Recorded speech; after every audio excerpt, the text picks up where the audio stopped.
Fresh cut മാലിന്യ സംസ്കരണ പ്ലാന്റിനെതിരെ സമരം നടന്നതിനെ തുടർന്ന് വലിയ ഭീതിയിലായ കൂടത്തായിലെയും പരിസര പ്രദേശങ്ങളിലെയും നാട്ടുകാർക്കിടയിലേക്ക് സമസ്ത നേതാക്കൾ നേരിട്ടെത്തി ആശ്വാസത്തിന്റെ വാക്കുകൾ ചൊരിഞ്ഞു. സമസ്ത സെക്രട്ടറി ഉമർ ഫൈസി മുക്കം, SYS സംസ്ഥാന സെക്രട്ടറിയും സുപ്രഭാതം CEO-യുമായ മുസ്തഫ മാസ്റ്റർ മുണ്ടുപാറ തുടങ്ങിയവരുടെ നേതൃത്വത്തിലാണ് സമസ്ത നേതാക്കൾ പരിസര പ്രദേശങ്ങളിൽ സന്ദർശനം നടത്തിയത്. കട്ടിപ്പാറയിലെ ഫ്രഷ് കട്ട് മാലിന്യ സംസ്കരണ പ്ലാന്റിനെതിരെ നടന്ന സമരത്തെ തുടർന്ന് വലിയ തരത്തിലുള്ള ഭീതിതമായ അവസ്ഥയാണ് ഇപ്പോൾ അവിടുത്തെ വീടുകളിൽ. പുരുഷന്മാരൊന്നും തന്നെ പല വീടുകളിലുമില്ല.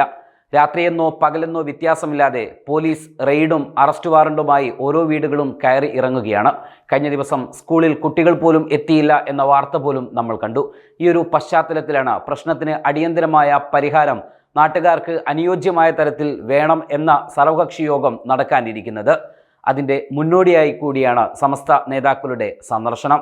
ഫ്രഷ് കട്ട് സമരവുമായി ബന്ധപ്പെട്ടുകൊണ്ട് നിലനിൽക്കുന്ന സാഹചര്യത്തിന് അടിയന്തരമായ പരിഹാരം കാണണമെന്നും സമസ്ത സെക്രട്ടറി ഉമർ ഫൈസി മുക്കവും സുന്നി യുവജന സംഘം സംസ്ഥാന സെക്രട്ടറി മുസ്തഫ മാസ്റ്റർ മുണ്ടുപാറയും പറഞ്ഞു.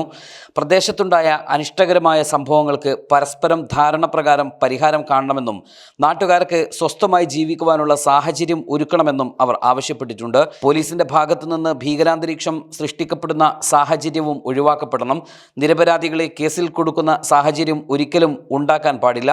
പ്രദേശത്ത് ശാന്തമായ അവസ്ഥ സംജാതമാക്കുന്നതിന് സർക്കാർ അടിയന്തരമായി ഇടപെടണമെന്നും അവർ ആവശ്യപ്പെട്ടിട്ടുണ്ട്. നേതാക്കളോടൊപ്പം അബ്ദുൾ റസാഖ് ദാരിമി നടമൽപ്പൊയിൽ, സൈനുൽ ആബ്ദീൻ തങ്ങൾ Nadammalpoyil, OP Abdurahman, UK Shihab, Mujeeb KK, Karimpalakkunnu മഹല്ല് president Muhammad Koya, Shaji, Salam, Nisar AK, Noorul Islam Madrasa president Muhammad VC, Suhail MM, Shoukath Ali Musliyar, Jaleel Faizy തുടങ്ങിയവർ നേതാക്കൾക്കൊപ്പം ഉണ്ടായിരുന്നു.